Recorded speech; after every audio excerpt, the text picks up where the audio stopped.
कांदा उत्पादक शेतकऱ्यांना कायमस्वरूपी हमीभाव मिळावा, प्रति किलो 25 रुपयांचा दर मिळावा, ही प्रमुख मागणी घेऊन पुण्याच्या मंचरमध्ये सर्वपक्षीय मोर्चा जो आहे तो सुरू झालेला आहे आणि कांदा उत्पादक शेतकरी सुद्धा या मोर्चात सहभागी आहेत. आता आपल्यासोबत हर्षवर्धन सपकाळ आहेत, काँग्रेसचे प्रदेशाध्यक्ष. आंदोलनं दोन झालेले आहेत, तिसरं आंदोलन सुरू आहे, परंतु हमी भावाचा प्रश्न काही मार्गी लागत नाही. सरकारने दिलेलं वचन पूर्ण करत नाही, त्या अर्थानं हे सरकार बैमान आहे. आणि बरीचभर यांनी मोकं बहिरं आणि आंधळ बनत असताना कुंभकर्णी झोपेचं ढोंग हे करत आहे. त्यांना ढोंगातून जागा करण्याच्या अनुषंगानं आज हा मोर्चा या ठिकाणी आयोजित करण्यात आलेला आहे. ढोंग करताय असं तुम्ही म्हणताय, पण खाण्यासाठी तर प्रत्येकाला कांदा लागतोय, खाण्यासाठी प्रत्येकाला कांदा लागतोय. मग तो मंत्री असो की साधा शेतकरी असो किंवा सर्वसामान्य माणसे असेल, तिथं तर ढोंग करता येणार नाहीये. मग जो ताटात कांदा येतोय, जो कमावणारा शेतकरी आहे, त्याच्याकडे का दुर्लक्ष होतंय? कांदा बैमान हे नरेंद्र मोदींच्या संदर्भात चांदवडला आम्ही जे म्हटलं होतं ते अत्यंत खरं आहे. आणि एकंदरीत कांदा हा देशाच्या सोबत विदेशात गेला पाहिजे, तरच आपल्या शेतमालाला भाव मिळेल, हे त्यामागचं असणार एक सूत्र आहे. हे सरकार घोषणा केली मात्र पूर्तता करत नाही, त्या अनुषंगाने कांदा हराम आहेत. आज मंत्रिमंडळात काय निर्णय होईल अशी अपेक्षा आहे? अपेक्षा तर जरूर आहे, मात्र या सरकारच्या सगळे शेतकरी एकजूट झाल्याशिवाय या बेशरम सरकारला जाग येणार नाही. आता रोहित पवार आत्ता आपल्यासोबत आहेत, ते मंचावरती आलेत. कांद्याचे माळ त्यांच्या गळ्यात आहे. कांद्याची माळ तुम्ही गळ्यात घातली आहे. कृषी मंत्री मात्र स्वतःच्या प्रश्नासाठी, पाण्यासाठी रस्त्यावर उतरत आहेत. त्यांना शेतकऱ्यांचे प्रश्न दिसत नाही आहेत का, ज्या पदासाठी ते खुर्चीवर बसलेले आहेत? एक तर हा जो मुद्दा आहे तो खरं तर पणन मंत्रीकडे आहे. पणन मंत्री हा भाजपचा आहे, त्यामुळे कृषी मंत्र्यांना स्वतःच्याच हक्कासाठी लढावं लागतंय. त्यामुळे त्यांचं या सरकारमध्ये चालतंय असं तरी काही वाटत नाही. त्यामुळे भाजपच्या नेत्यांनी याच्यामध्ये लक्ष घालणं महत्त्वाचं आहे. आम्ही 18 तारखेचं आंदोलन केलं, 26 तारखेचं आंदोलन नाशिकला केलं, कुठेतरी सरकार घाबरलं. मग दिल्लीला सरकार त्या ठिकाणी गेल्यानंतर काही मागण्या आमच्या मान्य झाल्या. आता 12.5 रेट जो डिक्लेअर केला होता तो 15 रुपये 80वर नेला. आमचं मत आहे 24 रुपयावर तो घेऊन गेला पाहिजे. 10 लाख टन आम्ही कांदा घेऊ असं सांगितलं राज्य सरकार, केंद्राने अजून मान्य केलं नाही. आणि मार्केट कमिटीमध्येच कांदा विकत घेतला जावा, जेणेकरून स्पर्धा होईल, पारदर्शकता येईल, त्याचा फायदा शेतकऱ्याला, ते त्यांनी मान्य केलं, पण अजून लागू नाही केलं. आणि ज्या शेतकऱ्याला आतापर्यंत कांदा दिलाय त्यांना 15 ते 10 रुपये हे कुठेतरी अनुदान सरकारकडनं मिळलं पाहिजे. ह्या सगळ्या आमच्या मागण्या. आज कॅबिनेट आहे, आजच्या आज त्या ठिकाणी निर्णय घ्यावा, बघू सरकार काय करते. पंतप्रधान नरेंद्र मोदी परदेश दौरे या ठिकाणी करतायत. त्या दौऱ्यामध्ये कांदा प्रश्न, त्याबद्दलची निर्यातसाठीचं धोरण, हा प्रश्न कधी चर्चेत आलेला दिसला का त्यांच्या?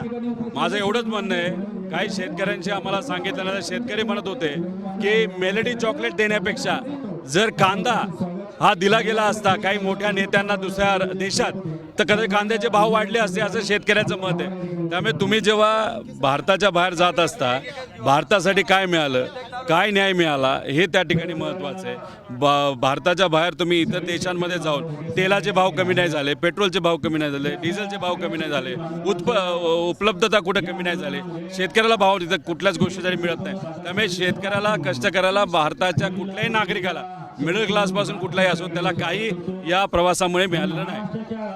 शरद पवार राष्ट्रवादीचे प्रदेशाध्यक्ष शशिकांत शिंदे हे सुद्धा या मोर्चामध्ये सहभागी झाले आहेत. त्यांच्याशी आपण बोलणार आहोत. वेळोवेळी प्रश्न उपस्थित होतोय, कांदा किती महत्त्वाचा आहे, प्रत्येकाच्या जीवनाचा अविभाज्य घटक आहे.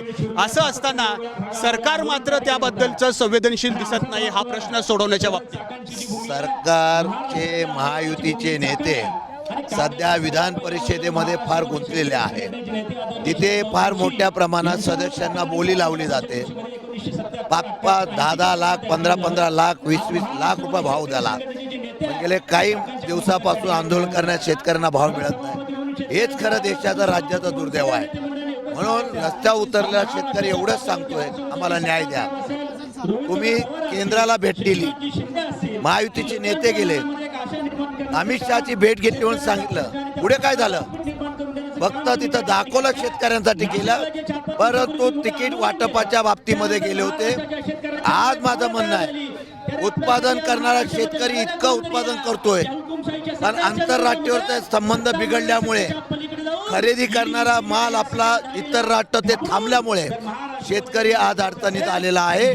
आणि या शेतकऱ्यांना तुम्ही जर मदत करणार आहात, तुम्ही कॅबिनेटमध्ये निर्णय घेणार कर्जमाफी, पण ही कर्जमाफी झाली, पुढच्या कर्जाचं काय? म्हणून हा निषेध आहे. सरकार कांद्याने गेले, केंद्र राज्याचं सरकार हा शेतकरी कांदा उत्पादक शेतकरी घालवणार. विधान परिषदेला या शेतकऱ्यांची मतं नसणार आहेत, त्या विधान परिषदेला शेतकऱ्यांची मतं नसणार आहेत, त्यामुळं शेतकऱ्यांकडे दुर्लक्ष होत आहे का? कारण इतर वेळी शेतकऱ्यांसाठी लाडका शेतकरी असेल, लाडकी बहीण असेल, अशा योजना येत असतात. असं आहे की मतं निवडणुकीला आमिष द्यायची. लाडक्या बहिणीची 85 लाख नावात नोंद केली की रद्द केली. त्यांची आता गरज संपली, आता पुढच्या निवडणुकीला. शेतकऱ्यांची गरज संपली, आता पुढच्या निवडणुकीला. फार विचारपूर्वक राजकारण करणारी हुशार मंडळी आहेत, भांडवलशाही मंडळी आहेत, याचा आम्ही निषेध करतो. विधान परिषदेकडे सगळं लक्ष दिसतंय आता सगळ्या सरकारचं. विधान परिषदेकडेच खूप लक्ष दिसतंय. विधान परिषद विधान परिषदेकडे खूप लक्ष दिसतंय सरकारचं. विधान परिषदेच्या निवडणुकीचं मी नंतर बोलेल. आज इथं आम्ही पण आम्ही विरोधक म्हणून लढतोय. बहुमत, पैसा, सत्ता असताना सुद्धा आम्ही लढतोय. ही आमची जमेची बाजू आहे. बघतोय की सरकारांचे विविध प्रश्न घेऊन हे सगळे या ठिकाणी या मंचावरती आहेत. निलेश लंके खासदार सुद्धा या ठिकाणी आहेत, त्यांच्याशी बोलणार आहोत. भाऊ, ज्या पद्धतीनं हा प्रश्न इतका गंभीर असताना सरकारचं लक्ष कुठं दिसतंय तुम्हाला? विधान परिषद निवडणुकीसाठी आटापिटा सुरू आहे, शेतकरी उद्ध्वस्त झालाय, रस्त्यावरती आहे, हे मात्र विधान परिषद निवडणुकीतच मग्न झाल्याचं दिसतंय. या सरकारला शेतकऱ्यांचं काही घेणं देणं नाही, बेरोजगारांचं काही घेणं देणं नाही. फक्त यांचा एक एक आमदार वाढला पाहिजे, यांना त्या ठिकाणी सत्ता कशी मिळेल यासाठी राजकारण करणारे लोक हे. यांना कुठला शेतकऱ्यांचं घेणं देणं नाही. यांना कुठंतरी एक एक सीट वाढलं पाहिजे, कुठं विकासाचा अजेंडा नाही, शेतकऱ्यांचा हिताचा निर्णय नाही. फक्त जातीवाद करणे, आपल्या पक्षाच्या सीटा कशा निवडून येतील यासाठी हे प्रयत्न करणारे सरकार हे शेतकरी विरोधी सरकार आहे. आपण बघतोय की सरकारला लक्ष केलं जातंय. कांदा प्रश्न कसा सुटेल या अनुषंगाने सरकारचं त्याकडे लक्ष दिलं जातंय. आजच्या मंत्रिमंडळात काही निर्णय होतो का हे सुद्धा पाहणं महत्त्वाचं राहणार आहे. कॅमेरामन अमोल कवाळेसह नाजिमुल्ला, एबीपी माझा, मंचर, पुणे. एबीपी माझा, उघडा डोळे बघा नीट.